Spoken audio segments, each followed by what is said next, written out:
Hello everyone. हमने पहले जो जर्नी मेरी शिमला से शुरू हुई थी वो 16 मील तक आपने पहले देखा था। अब हम 16 मील से आगे धामी की तरफ जा रहे हैं। 16 मील से धामी की तरफ जो ये रोड जाता है, ये इसकी जो देखभाल करता है ये बॉर्डर रोड ऑर्गेनाइजेशन देखती है। ये रोड सामरिक महत्व का रोड है और ये बर्फ़ के दिनों में भी हमेशा खुला रहता है। इसी कारण जब बर्फ़ के दिनों में सभी रोड बंद हो जाते हैं, नारकंडा बंद हो जाता है, मशोबरा से आगे की आवाजाही बंद हो जाती, तो सारी जो गाड़ियाँ किन्नौर की तरफ जाने वाली गाड़ियाँ हैं या बॉर्डर की तरफ जाने वाली गाड़ियाँ हैं वो इसी रोड से वाया धामी होते हुए आगे निकलती हैं। ये जो 4 किलोमीटर का जो रास्ता है 16 मील से धामी के बीच, ये बिल्कुल डेंस फॉरेस्ट है और चीड़ के जंगल इसमें है। बहुत ही ये सुकून देने वाला एक रास्ता है और हम इसको एंजॉय करेंगे।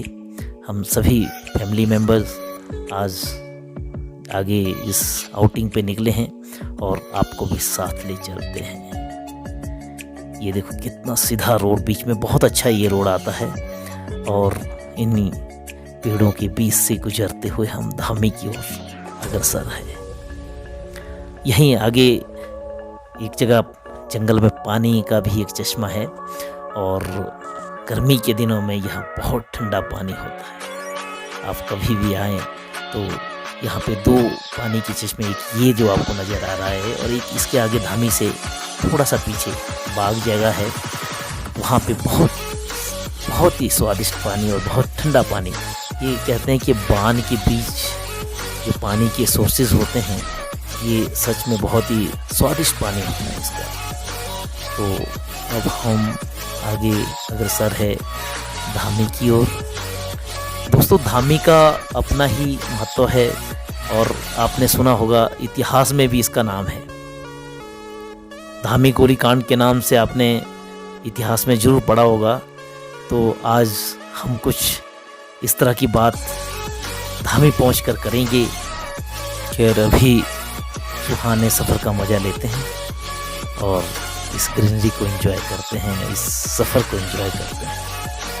कई बार हम कुछ लोग यहाँ से 16 मील से धामी की तरफ पैदल भी आपको चलते दिखेंगे। मैं भी कई बार गया हूँ इस रोड में और कोई बहुत दूर नहीं लगता और बड़ा एंजॉय करते हुए आप धामी पहुँच जाते हैं। अब हम आगे पहुंच गए हैं बाग के पास। तो यहाँ पे छोटा सा एक रेस्ट हाउस है फॉरेस्ट का और यहाँ पे जो मैं आपको कह रहा था, ये पानी का चश्मा है और बहुत ही स्वादिष्ट पानी है उस चश्मे का। और गर्मी के दिनों में तो मैं अक्सर रुकता हूँ और मुझे बहुत अच्छा लगता है यहाँ पे इस जगह पे। ये देखो, अभी मैं बताऊँगा, ये स्थान है, ये रेड सा ऊपर ये बाउंड्री है और बहुत ही स्वादिष्ट पानी और बहुत ठंडा पानी इस बाउंड्री का है। अब पहुंच गए हैं धामी का ये खेल चौराहा, जो रेड सा आपको सर्कल में आए, ये खेल चौराहा और इसी पॉइंट पे जो धामी का खेल है वो होता है और यहाँ से शुरू हो जाता है धामी हलोक धामी का बाज़ार। खेल चौराहा से और आगे चौक तक आप ये बाज़ार है, यहाँ पे सारी ज़रूरत की दुकानें हैं और ये भी एक छोटा सा कस्बा बहुत ही जल्दी डेवलप हो चुका है और पहले इतना नहीं था। खैर, अब इधर उधर से लोग काफ़ी यहाँ पे सेटल हुए हैं और काफ़ी लोग मतलब अच्छा बिजनेस भी चला रहे हैं। यहाँ पे बहुत थोक की दुकानें हैं, लोग अपनी ज़रूरत का सामान यहाँ से भी खरीदते हैं। जैसे आपको शादी ब्याह या कोई बड़े कार्यक्रम का जो भी सामान खरीदना हो तो यहाँ अच्छी दुकानें हैं। और यहाँ CSC भी है, हमारा एक सिविल हॉस्पिटल जो काफ़ी एरिया को फीड करता है। तो अब हम अपने यहीं थोड़ी देर अपने सिस्टर के घर आ रहे हैं। पहुँच गए हैं सिस्टर के घर। ये हमारे जिया जी शर्मा जी, चिंतामणि भारद्वाज जी और हमारे सिस्टर बैठे हैं। ये हमारे आगे धर्मपत्नी जी और मैं आपको छोटा सा होम टूर करा दूं। इन्होंने अभी ये कंस्ट्रक्शन चल ही रही है इनके मकान की, और अंदर कुछ इन्होंने रेनोवेशन कराया है। और ये बड़ी अच्छी लोकेशन में इनका जो घर है, बहुत ही सुंदर लोकेशन में है, और सच में दोनों तरफ को खुली वादियाँ, और बिल्कुल टॉप पे ये जो इनका बिल्डिंग है सिल्वर स्टेट, ये सिचुएटेड है। आपको सुबह की धूप रेड पर्दों की ओर से, पूर्व की ओर से आएगी, और शाम की धूप आपको इस तरफ से आपके इस मकान में एंटर करती है। और चारों तरफ से बहुत खुला है ये इनका जो बिल्डिंग, जो रेजिडेंशियल एरिया है। और दिन भर भी आप यहाँ पे बैठेंगे तो आपको दोनों तरफ बहुत अच्छा सीनिक ब्यूटी और वैली व्यू मिलता है। आप राइट साइड को देखेंगे तो आपको अर्की का इलाका दिखेगा, और लेफ़्ट साइड को देखेंगे तो आपको धामी रियासत का इलाका मिलेगा। तो मैं आज यहाँ हम थोड़ी देर बैठेंगे और बातचीत करेंगे। ये बिल्डिंग बिल्कुल चौक में है, तो यहाँ पे हर वक्त चहल पहल बनी रहती है।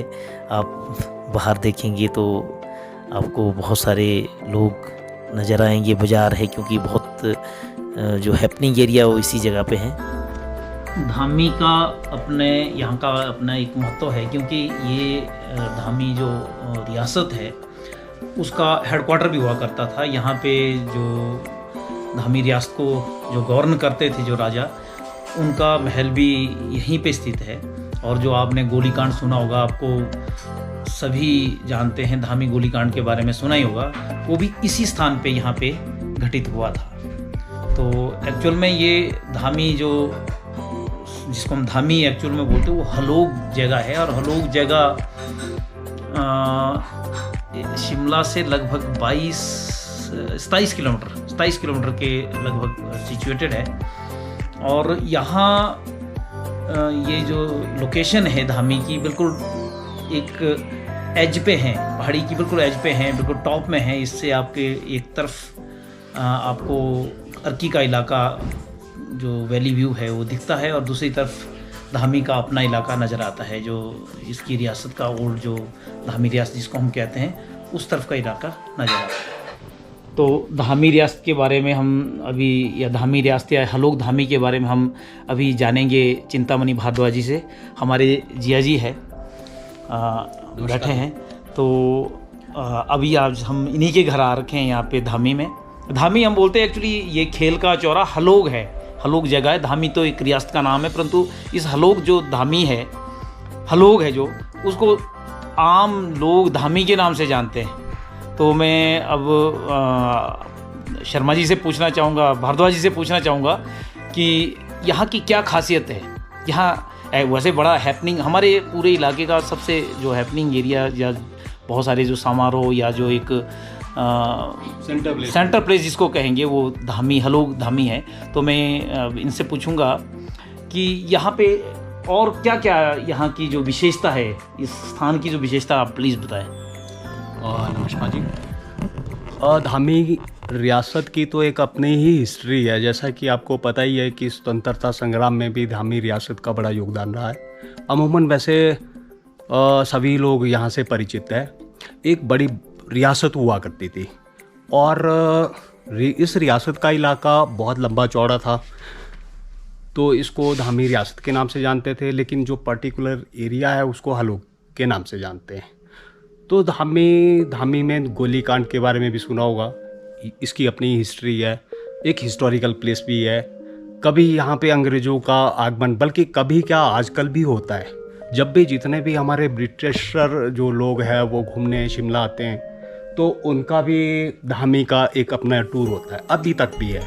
यहाँ पे वैसे भी अभी राजे रजवाड़ों की फैमिली रहा करती है। अच्छा, हाँ जी। तो धामी एक तो स्वतंत्रता संग्राम से भी जुड़ा होने के कारण फेमस है। हाँ। सेकेंडली, दिवाली के नेक्स्ट डे यहाँ पर एक फेमस मेला भी होता है, जिसे लोकल भाषा में यहाँ पे पत्थर का मेला बोलते हैं। हाँ, पत्थर का मेला काफ़ी मशहूर है यहाँ, काफ़ी मशहूर है। और आई मीन कि बहुत से मीडिया चैनल ने भी इसको शूट किया था और इसको एक्सप्लोर किया था। ये होता है दिवाली के दूसरे दिन। अच्छा जी जी। हाँ। तो इसकी जो, हाँ, एक इसकी परंपरा तो जो रही है। हाँ जी, हाँ जी। इसके बारे में कुछ बताएंगे आप? वैसे तो मुझे भी ज़्यादा पता नहीं है इसके बारे में, लेकिन जितना हमने अपने बुज़ुर्गों से या बड़े बूढ़ों से सुना हुआ है, तो यहाँ की एक धारणा ये थी कि कभी यहाँ पर जो है मनुष्य बलि लगा करती थी। हाँ, मनुष्य बलि। हाँ जी, उस मनुष्य बलि के चलते हुए जब यहाँ कुछ लोगों ने प्रोटेस्ट किया या उन्होंने बोला कि ये काम जो है यार ठीक नहीं है, ठीक नहीं। तो उस सिलसिले में ऐसा हुआ सर कि उन्होंने जो है फिर वहाँ पे पशु बलि प्रथा आरंभ कर दी थी। अच्छा। बोलेंगे जैसा कि सर आपको पता ही है कि जो ये धामी में पत्थर का मेला का आरंभ, यानी कि इसका शुभारंभ कहाँ से हुआ और कैसे, इसके पीछे की एक बहुत लंबी चौड़ी कहानी है। एक इतिहास रखा बनता है इसके पीछे का। तो वैसे तो ज़्यादा अमूमन हम लोगों को भी नहीं पता है, पर जितना हम लोगों को जानकारी अपने बुज़ुर्गों से या बड़े बूढ़ों से बटोर पाए, तो ये मानना है कि कभी पूर्व में जब कभी यहाँ पे मानव बलि की प्रथा राजा चली रजवाड़ों थी के टाइम में। हाँ जी, मानव बलि लगती थी। मानव बलि की प्रथा चली थी। ठीक है। तो उसके विरोध में तत्कालीन जो महारानी थी उन्होंने इसका विरोध किया था और उसके विरोध के चलते उन्होंने अपने आप को सती कर लिया था। तो वो जो अभी आप एग्जैक्टली जब भी कभी आप शिमला से धामी की तरफ आ रहे हो, तो जैसे 16 माइल से यानी कि 16 मील से अंदर 4 किलोमीटर अंदर आते हो, तो सबसे पहले वाला जो चौक आता है वो सती चौक ही है। सती चौक के हाँ जी, गोला बना। बिल्कुल सर। तो वो सती चौक से फेमस है क्योंकि वहाँ पर इस विरोध के चलते महारानी ने खुद अपने आप को सती किया था। तो उसके बाद जो है फिर यहाँ पे लोगों ने उसके बाद ये डिसीजन लिया सर्वसम्मति से कि ठीक है, मानव बलि को हम जो है इसको बंद करेंगे और उन्होंने पशु बलि की प्रथा शुरू कर दी। लेकिन उन लोगों की मान्यता ये थी कि उन्होंने बोला कि ये पशु वाला जो है अभी ये नई देवता जो है स्वीकार कर रहे हैं। तो उन्होंने फिर मिल बैठ के फिर और एक वे आउट निकाला उन्होंने जाके। फिर उन्होंने क्या कहा कि यहाँ पे 2 पार्टीज होती थी, एक जमोगी के नाम से और एक हलोगी के नाम से जाने जाते थे।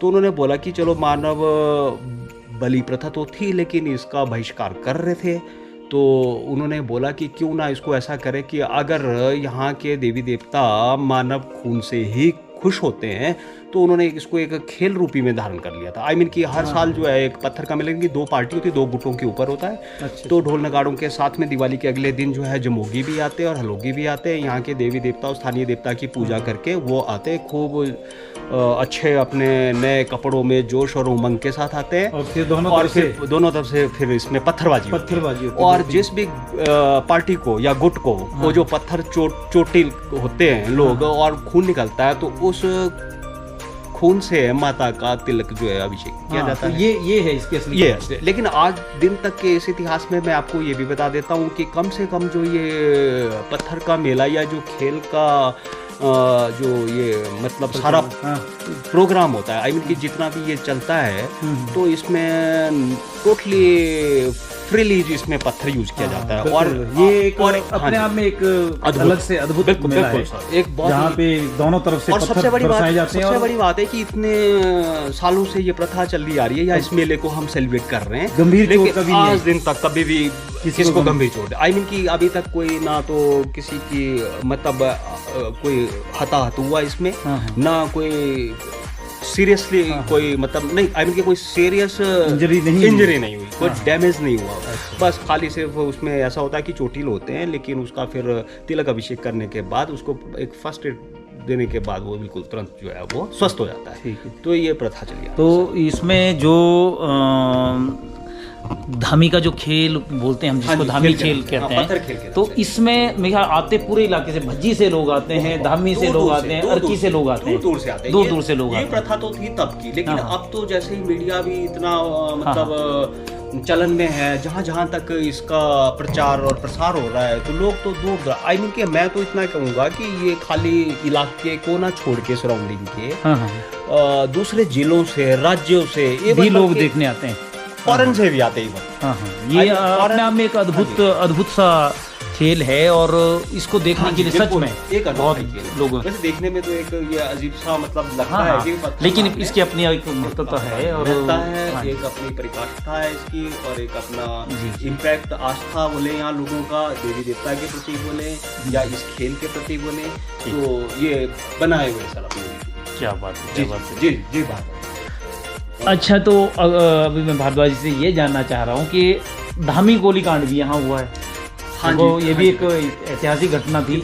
और क्या वो कौन सा स्थान था वो जहाँ पे धामी गोलीकांड हुआ था, कुछ है आपको अभी? हाँ जी, वैसे तो थोड़ा हम लोगों को अपने बुजुर्ग से, क्योंकि बीइंग यहाँ का रेजिडेंट होने के नाते हाँ जी, हाँ जी। हमने अपने बुजुर्गों से, आई मीन की दादा परदादाओं से इसकी कहानी के बारे में सुना। वैसे तो इसको इतिहास में भी पढ़ा जा रहा है। हाँ, आप लोग क्या मतलब सारा सारे ही हिंदुस्तान इसको धामी गोलीकांड के इतिहास के बारे में पढ़ रहे होंगे। इवन ये पाठ्यक्रम में भी आता है, लेसन आता, क्या मतलब इसको चलाया हुआ है। तो पढ़ते होंगे। लेकिन हम लोग तो खैर इसी भूमि से जुड़े हैं। तो हम लोग, वैसे मेरा बर्थ तो 1974 का है।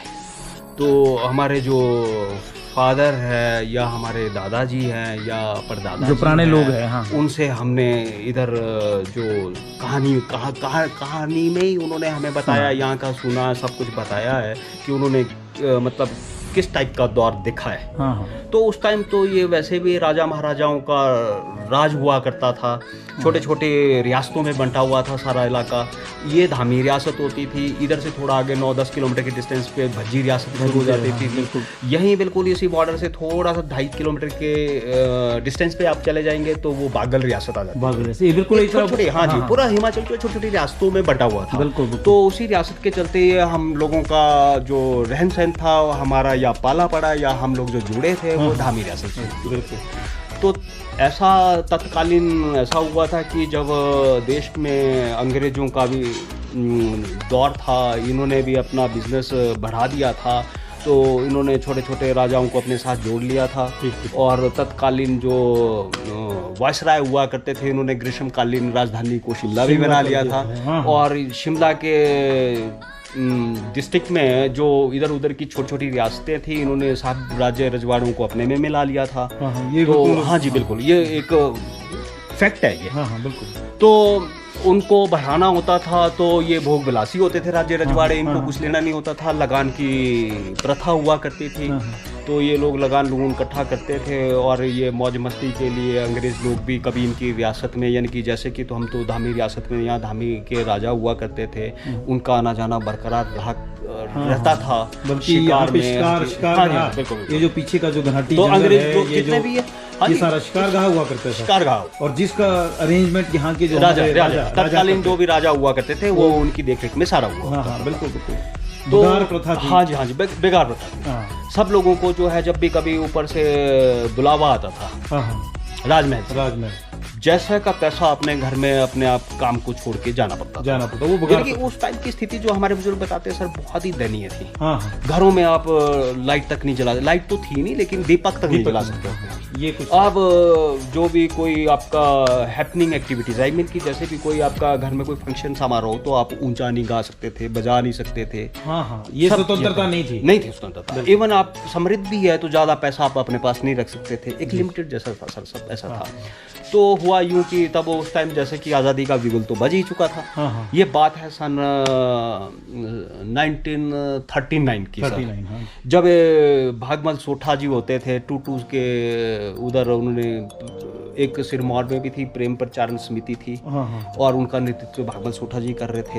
और हमारे यहाँ से फ्रीडम फाइटर या थोड़े और भी जो इस हित में जुटे हुए लोग थे, सीताराम जी हुए, हमारे इवन दादाजी भी थे खुद के, वो भी इस हुआ यूं था कि भी वो प्रेम प्रचारणी और इसी सिलसिले में वो कुछ बात करने के लिए आ रहे थे, लेकिन किसी ने बीच में मिसअंडरस्टैंडिंग हो गई थी। राजा से वो मिलने आ रहे थे। हाँ जी, वो उन्होंने सिर्फ यहाँ लोगों राजा से भी मिलने आ रहे थे कुछ लोग मिलके कि इस बारे में कुछ डिस्कस करेंगे, लेकिन उसमें कुछ मिसअंडरस्टैंडिंग हो गई थी। उन्होंने सोचा कि वो अफवाह फैला दी थी कि भी ये बगावत करने आ रहे, वो सो करके आ रहे थे और राजा के लोगों ने। हाँ जी, फिर वो ऐसा हुआ था कि यहीं बिल्कुल राजमहल के थोड़ा सा 200-250 मीटर के डिस्टेंस में जो एक हनुमान जी का मंदिर भी है, उस पर्टिकुलर उस प्लेस में जैसे ही वो लोग सारे मिलके मतलब अपना ग्रुप बना के जैसे मिलने आ रहे थे, तो ऊपर से राजा जी ने आदेश कर दिया था, वो तत्कालीन राजा ने कि भी शूट एंड आउट का कर दिया था। तो उधर फायरिंग हुई। तो उसमें सर 2-3 लोग शहीद भी हो गए थे अच्छा। और घायल भी हुए थे। उसमें हमारे दादाजी भी थे,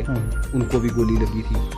तो बस ये घटनाक्रम हुआ था, फिर भगदड़ मच गई थी, तब सब इधर उधर सब बस ये बड़ा, हाँ जी, ये वाला धामी गोलीकांड, बस वो धामी गोलीकांड। स्वतंत्रता के जो आप स्वतंत्रता के बारे में पढ़े तो उसमें धामी गोलीकांड का जरूर होता है, जो जिक्र होता है, बिल्कुल ये था। अच्छा, ये और इन्होंने जो है, और आज इतिहास के स्वर्णिम पन्नों पे जो है धामी ने अपना नाम जो है अंकित कर दिया।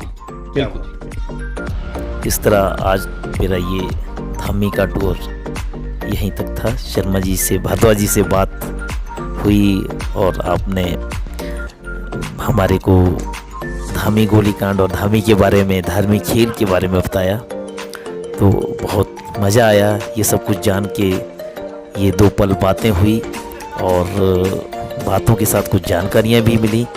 तो इसी तरह से वक्त गुजरता जाता है और बातों का दौर, बातों का सिलसिला यूँ ही चलता रहेगा। शाम ढलने लगी है और अब वक्त वापस जाने का हो रहा है और हम शिमला की तरफ वापस जाने के लिए तैयार हैं। और ये खूबसूरत नज़ारों के साथ आपको छोड़ के जा रहा हूँ। बस आज का व्लॉग धामी की इन वादियों में मैं यहीं समाप्त कर रहा हूँ, क्योंकि अभी बस शाम ढलने लगी है और एक तरह से लाइट भी कम हो जाएगी। तो मैं आपसे फिर यही गुजारिश करूँगा कि आप मेरा चैनल ज़रूर सब्सक्राइब करें और शेयर करें, लाइक करें, ताकि मुझे फिर बल मिल सकें। Thank you.